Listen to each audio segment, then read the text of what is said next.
یا پولس بولتے ہیں چنانچہ وہ شریعت کی باتیں اپنے دلوں پر لکھی ہوئی دکھاتی ہیں، اور ان کا دل بھی ان باتوں کی گواہی دیتا ہے، اور ان کے باہمی خیالات یا تو ان پر الزام لگاتے ہیں یا ان کو معذور رکھتے ہیں۔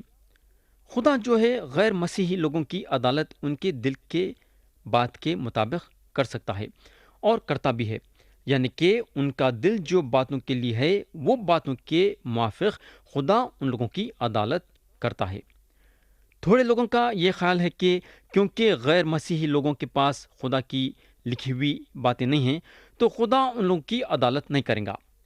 یہ بات ٹھیک ہے کہ خدا کی لکھی ہوئی باتیں ان لوگوں کے پاس نہیں ہیں، مگر ان کے خود کے باتیں تو ان کے دل میں لکھی ہوئی ہیں۔ وہ باتوں کے مطابق خدا ان لوگوں کا انصاف کرے گا۔ میرے بھائی، خدا چھوڑنے والا نہیں ہے، ہر ایک انسان کا انصاف کرنے والا ہے۔ اب ہم دیکھیں گے کہ آیت 16 میں پولس کیا بولتے ہیں۔ یہاں لکھا ہوا ہے، جس روز خدا میری خوشخبری کے مطابق یسوع مسیح کی معرفت آدمیوں کی پوشیدہ باتوں کا انصاف کرے گا۔ آج ہمارے پاس غلط خیال یہ ہے کہ کیونکہ ہم ایک اچھے لوگ ہیں، یعنی کہ ہم اچھے لوگ تو نہیں ہیں مگر یہ ضرور سوچتے ہیں کہ ہم اچھے لوگ ہیں، ہے نا؟ اور کیونکہ ہم اچھے لوگ ہیں تو خدا کے عدالت سے بچ جائیں گے۔ میرے بھائی، جو لوگ اپنے آپ کو نیک یا اچھا سوچتے ہیں خدا ان لوگوں کی عدالت ضرور کرے گا، اور خدا جو ہے یسوع مسیح کے ذریعے سے ان لوگوں کی عدالت کرے گا، کیونکہ یسوع مسیح بولے ہیں کہ اگر ایک آدمی ایک عورت کو غلط خیال سے دیکھتا ہے، وہ آدمی وہ عورت کے ساتھ اپنے دل میں بلاتکاری کر لیا ہے۔ میرے بھائی، آدمی کے دل کے بارے میں یہ ایک مثال ہے۔ اگر مسیح آدمی کے سارے دل کی بات اوپر لائیں گے اور ظاہر کریں گے تو آپ سوچ سکتے کہ وہ آدمی کی کیا حالت ہوگی۔ میرے دوست، یہ بات کے ذریعے سے ہم سب کو خدا کے عدالت سے بچنے کے لیے مسیح کے پاس بھاگنا ضروری ہے۔ اب ہم آیت 17 اور 18 پڑھیں گے۔ یہاں پولس بولتے ہیں، پس اگر تو یہودی کہلاتا اور شریعت پر تکیہ اور خدا پر فخر کرتا ہے اور اس کی مرضی جانتا اور شریعت کی تعلیم پا کر عمدہ باتیں پسند کرتا ہے۔ پیارے بھائی بہن، مذہب جو ہے اب پولس کے لیے سہارا نہیں تھا، یعنی کہ انہوں مذہب پہ سہارا لینا چھوڑ دیے تھے، کیونکہ مذہب ان کے دل میں غرور پیدا کر رہا تھا اور انہوں خود غرض اور سیر ہو گئے تھے۔ روشنی یعنی کہ مسیح کی روشنی ذمہ داری میں اضافہ ڈالی۔ ہم کو معلوم ہونا چاہیے کہ یہودیوں کو غیر یہودیوں پہ 10 فائدے تھے جو یہ آیتوں میں دیا گیا ہے۔ پہلے 5 فائدے یہ ہیں کہ انہوں کیا تھے؟ یہودی کہلاتا ہوں، شریعت پہ تکیہ کرتا ہوں، خدا پہ فخر کرتا ہوں، خدا کے مرضی کو جانتا ہوں، شریعت کی تعلیم پا کر عمدہ باتیں پسند کرتا ہوں۔ اب ہم آیت 19 اور 20 پڑھیں گے۔ یہاں لکھا ہوا ہے، اور اگر تجھ کو اس بات پر بھی بھروسہ ہے کہ میں اندھوں کا رہنما اور اندھیرے میں پڑے ہوں کے لیے روشنی اور نادانوں کا تربیت کرنے والا اور بچوں کا استاد ہوں، اور علم اور حق کا جو نمونہ شریعت میں ہے وہ میرے پاس ہے۔ تو پیارے بھائی اور بہن، آخری 5 فائدے جو یہودی کے تھے وہ یہ تھے کہ انہیں کیا کرا ہے۔ اندھوں کا رہنما نمبر 1، اور اندھیرے میں پڑے ہوں کے لیے روشنی نمبر 3، نادانوں کا تربیت کرنے والا نمبر 4، بچوں کا استاد نمبر 5، علم اور حق کا نمونہ جو شریعت میں ہے۔ میرے دوست، یہ ہوگا۔ اب یہاں پولس کا ایک سوال ہے۔ آیت 21 اور 22 پڑھیں گے۔ پس تو جو اوروں کو سکھاتا ہے، میرے دوست ذرا غور سے سنو، پس تو جو اوروں کو سکھاتا ہے اپنے آپ کو کیوں نہیں سکھاتا؟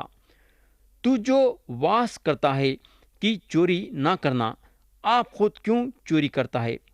تو جو کہتا ہے کہ زنا نہ کرنا، آپ خود کیوں زنا کرتا ہے؟ تو جو بتوں سے نفرت رکھتا ہے، آپ خود کیوں مندروں کو لوٹتا ہے؟ پیارے بھائی بہن، یا پولس یہودیوں کو یہ سمجھاتے ہیں کہ ان لوگاں اپنے آپ کو سکھانا ضروری ہے اور دوسروں کو نہیں۔ ان لوگاں اپنے شریعت کو اتنی اچھی طرح سے جان لیے تھے کہ اپنے چال چلنوں کا بہانہ کیسا کرنا چاہیے۔ ان لوگوں میں یہ کمزوری تھی کہ دوسروں پہ اپنی انگلی اٹھاتے تھے، وہ بھی بڑی آسانی کے ساتھ، بلا تکلیف کے۔ مگر میرے بھائی، کلام صاف صاف بتاتا ہے کہ دوسروں کو سکھانے سے پہلے اپنے پہ نظر کرو کہ کیا ہم جو سکھانے جا رہے ہیں وہ سارے باتوں پہ عمل کر رہے ہیں کیا؟ شریعت کی باتیں سکھانا بڑی آسان بات ہے، بالکل آسان ہے، مگر شریعت کے باتوں پہ عمل کرنا بڑی مشکل کی بات ہے نا؟ میں سمجھتا ہوں آپ میرے یہ بات سے سہمت ہیں۔ شریعت کی باتیں کون نہیں سکھا سکتا؟ ہر ایک جو خدا کے کلام کو پڑھا ہے شریعت کی باتیں سکھا سکتا، انہیں بتا سکتا کہ بائبل شریف میں یہ لکھا ہے اور وہ لکھا ہے، ایسا کرنا ہے اور ویسا کرنا ہے، بتا تو سکتا، مگر جو باتیں بتاتا ہے وہ باتیں ہم اس کے زندگی میں دیکھ سکتے کیا؟ سوچو، اگر اس کے زندگی میں بائبل شریف کے باتیں نہیں دکھائی دیتی ہیں تو انہیں اپنے شاگردوں کے سامنے ایک مثال کیسا بن سکتا؟ پیارے بھائی بہن، یا پولس 3 گناہ جو عام طور سے ہوتی ہیں اس کے بارے میں ذکر کرتے ہیں۔ پہلا گناہ جو دوسروں کے خلاف کرتے ہیں، دوسرا گناہ جو خود کے خلاف کرتے ہیں، اور تیسرا گناہ جو خدا کے خلاف کرتے ہیں۔ یہاں پولس ایک اچھی بات بتاتے ہیں، یا انہوں بولتے ہیں تو جو اوروں کو سکھاتا ہے اپنے آپ کو کیوں نہیں سکھاتا؟ دوسرے الفاظوں میں، آپ جو بولتے ہیں وہ بات پہ عمل کرتے بھی ہیں کیا؟ ہم میں سے کئی لوگ بہترین پیغام دیتے ہیں، مگر ہماری جو زندگی ہے اس کو بہترین نہیں بناتے ہیں۔ ہمارے زندگی سے بھی زیادہ ہمارا پیغام دینا بہترین ہو جائے گا، یہ ہوگا۔ پولس یہاں ایک زبردست بات بولتے ہیں، انہوں بولتے ہیں تو جو واس کرتا ہے کہ چوری نہ کرنا، آپ خود کیوں چوری کرتا ہے؟ پیارے بھائی اور بہن، پولس جو بھی بات بولے خدا کے پاک روح کے طاقت سے بولے۔ آج آپ دیکھے ہوں گے کہ لوگ جو ہیں سکھاتے ہیں کہ چوری نہیں کرنا، یا میں عام لوگوں کی بات نہیں کروں بلکہ وہ لوگوں کی بات کروں جو یہ بولتے ہیں کہ خدا ان کو چنا ہے پڑھانے اور خدا کی تعلیم دینے کے لیے۔ پڑھاتے تو ہیں مگر چوری بھی کرتے ہیں، خدا کے دیے ہوئے پیسوں میں ہیرا پھیری کرتے ہیں، یہ ہوگا۔ اب پولس ایک چیز پہ زور دیتے ہیں، آیت 25 میں انہوں بولتے ہیں ختنے سے فائدہ تو ہے بشرطے کہ تو شریعت پر عمل کرے، لیکن جب تو نے شریعت سے عدول کیا تو تیرا ختنہ نامختونی ٹھہرا۔ پیارے بھائی بہن، ختنہ جو ہے موسیٰ کے شریعت کا ایک نشان تھا، اور بس صرف نشانش تھا، اس میں بڑی خوبی کی بات کچھ بھی نہیں تھی۔ ختنہ کرانا کیا تھا کہ یہ جاننا تھا کہ موسیٰ کے شریعت کے مطابق چل رہے ہیں، تو ان لوگوں کا شریعت کو توڑنا ختنہ کی بے حرمتی کرے ویسا تھا۔ یہ خیال ہم اپنی کلیسیا کے پاک چیزوں پہ بھی استعمال کر سکتے، جیسا کہ تھوڑی دیر کے لیے بپتسمہ لے لو۔ آدمی پانی کا بپتسمہ لیں گا تو ضرور، لیکن اگر انہیں اپنے نجات کا ثبوت ظاہر نہیں کرتا ہے تو انہیں خدا کے نام کی بے حرمتی کر رہا ہے۔ پیارے بھائی بہن، باہر کے چیزوں پہ زور دینا اور دکھانے کے لیے کرنا کیا فائدہ ہے جبکہ آپ کا دل خدا کے ساتھ صحیح نہیں ہے؟ اوپر سے آپ ایک ہیں اور اندر سے آپ ایک ہیں، تو خدا کے نظروں میں یہ بات چلنے والی نہیں ہے۔ میرے دوست، لوگ یہ بات کو بڑی آسانی کے ساتھ لیتے ہیں، یہ نہیں سمجھتے کہ یہ کتنی اہم بات ہے۔ لوگ یہ نہیں سمجھتے کہ خدا کو آپ کے اوپر کے طور طریقوں سے دلچسپی نہیں ہے، بلکہ خدا کو آپ کے دل میں کیا ہے اس میں دلچسپی ہے۔ ہم کو معلوم ہونا چاہیے کہ ایک پاک خدا کے نام کی بے حرمتی کرنا ایک بہت بڑا گناہ ہے، اور خدا اس کے لیے اپنا قہر ڈالنے کے لیے پیچھے نہیں ہٹیں گا۔ خدا جو ہے گناہ کو نظر انداز نہیں کر سکتا۔ اب ہم دیکھیں گے کہ پولس آگے کیا بولتے ہیں۔ آیت 26 میں لکھا ہوا ہے، پس اگر نامختون شخص شریعت کے حکموں پر عمل کرے تو کیا اس کی نامختونی ختنے کے برابر نہ گنی جائے گی؟ پیارے بھائی بہن، یہ بات کو سمجھنے کے لیے میں آپ کے سامنے ایک دوسرا مثال رکھنا چاہوں گا۔ تھوڑی دیر کے لیے اگر ایک آدمی کی بیوی اپنی شادی کی انگوٹھی کھو دیتی ہے تو اس کا مطلب یہ نہیں کہ اس کی شادی کا رشتہ ٹوٹ گیا ہے نا۔ ہم کو معلوم ہونا چاہیے کہ شادی کا جوڑا یعنی کہ میاں اور بیوی کا رشتہ شادی کی انگوٹھی سے بھی زیادہ اہم رکھتا ہے۔ شادی کی انگوٹھی تو ایک نشانی ہے، یہ بتانے کے لیے کہ مرد اور عورت شادی کے رشتے میں باندھے گئے ہیں۔ آیت 27 میں پولس بولتے ہیں، اور جو شخص قومیت کے سبب سے نامختون رہا اگر وہ شریعت کو پورا کرے تو کیا تجھے جو باوجود کلام اور ختنے کے شریعت سے عدول کرتا ہے قصوروار نہ ٹھہرے گا؟ پیارے بھائی بہن، ہم پھر سے یہ شادی کے انگوٹھی کا مثال لیں گے۔ شادی کی انگوٹھی پہننا ایک صاف پاک چیز کے بارے میں بات کرتی ہے، مگر شادی سے بے وفائی کرنا انگوٹھی کا پہننا کوئی مطلب نہیں رکھتا۔ یہ شادی کی انگوٹھی کی بے حرمتی کرے ویسا ہے۔ ایک صاحب جو ہیں یہ بات کو مد نظر رکھتے ہوئے ایک قصہ سنا رہے تھے۔ انہوں بتا رہے تھے کہ ایک کلیسیا کا جوان آدمی کی شادی ہوئی۔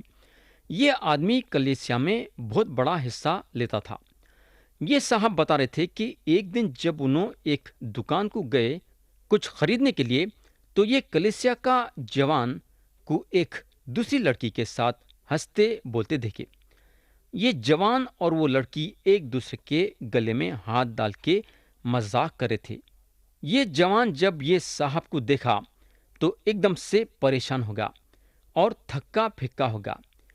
یہ جوان کے ہاتھ میں شادی کی انگوٹھی تو چمک رہی تھی، مگر دوسرے لڑکی کے ساتھ اس کا جسمانی رشتہ تھا۔ تو پیارے بھائی اور بہن، یہاں اگر دیکھیں گے تو بے وفائی نظر آ رہی ہے۔ اب آپ سوچ سکتے کہ وہ شادی کی انگوٹھی جو وہ جوان کے ہاتھ میں تھی، اس انگوٹھی کی کیا اہمیت ہے؟ انگوٹھی کی بے حرمتی کی جا رہی تھی۔ تو یہاں پولس رسول یہ بتانا چاہ رہے ہیں کہ ختنہ جو ہے کچھ چیز کے لیے کھڑے ہونا چاہیے ورنہ بیکار ہے۔ اب ہم آیت 28 اور 29 پڑھیں گے جو کہ یہ باب کے آخری آیتیں ہیں۔ یہاں پولس بولتے ہیں، کیونکہ وہ یہودی نہیں جو ظاہر کا ہے، اور نہ وہ ختنہ ہے جو ظاہری اور جسمانی ہے، بلکہ یہودی وہی ہے جو باطن میں ہے، اور ختنہ وہی ہے جو دل کا اور روحانی ہے، نہ کہ لفظی۔ ایسے کی تعریف آدمی کی طرف سے نہیں بلکہ خدا کی طرف سے ہوتی ہے۔ تو پیارے بھائی بہن، موسیٰ کی شریعت صاف صاف بتا دی تھی کہ ختنہ دل کا ہونا چاہیے۔ اگر ہم استثناء کی کتاب باب 10 اور اس کی آیت 16 پڑھیں گے تو آپ کو پتہ چلے گا کہ موسیٰ کیا بولے ہیں۔ تو اب ہم یہ آیت پڑھیں گے۔ یہاں لکھا ہوا ہے، اس لیے اپنے دلوں کا ختنہ کرو اور آگے کو گردن کش نہ رہو۔ پیارے بھائی اور بہن، اگر ہم اسرائیلیوں پہ غور کریں گے تو ہم کو معلوم ہوگا کہ یہ لوگ خدا کے شریعت کو برابر سے نہیں سمجھ سکے، حالانکہ کئی سال موسیٰ کے ساتھ تھے، مگر شریعت کو صحیح ڈھنگ سے نہیں سمجھ سکے۔ پیارے بھائی اور بہن، خدا کا کلام پڑھ لینا ہمارے لیے کافی نہیں ہے۔ خدا کے کلام کو پڑھنے کے ساتھ ساتھ خدا کے کلام کو صحیح ڈھنگ سے سمجھنا اور اس پہ عمل کرنا ضروری ہے۔ خدا کے کلام کو سمجھنے کے لیے اور اس پہ عمل کرنے کے لیے ہمارے زندگی میں دو باتیں اپنانا ضروری ہے۔ پہلی بات یہ کہ خدا سے دعا کرنا کہ خداوند تیرے کلام کو سمجھنے کے لیے میرے کو نیک توفیق دے، اور دوسری بات یہ کہ جب خدا آپ کے دل و دماغ کو کھولتا ہے اس کے کلام کو سمجھنے کے لیے، تو اس کے بعد آپ وہ کلام پہ عمل کرنے کے لیے اپنے آپ کو پوری طریقے سے خدا کے حوالے کرنا چاہیے۔ تو یہ دو باتیں آپ اپنے زندگی میں اپنانا ضروری ہے۔ تو پیارے بھائی اور بہن، خدا کی شکر گزاری یہ بات سے کرنا کہ خدا ہماری مدد کرا کہ ہم رومیو کے خط کے پہلے 2 بابوں کو ختم کریں۔ آتے اس وقت ہم باب 3 اٹھائیں گے اور دیکھیں گے کہ خدا یہ باب کے ذریعے سے کیا کیا باتیں سکھانا چاہتا ہے۔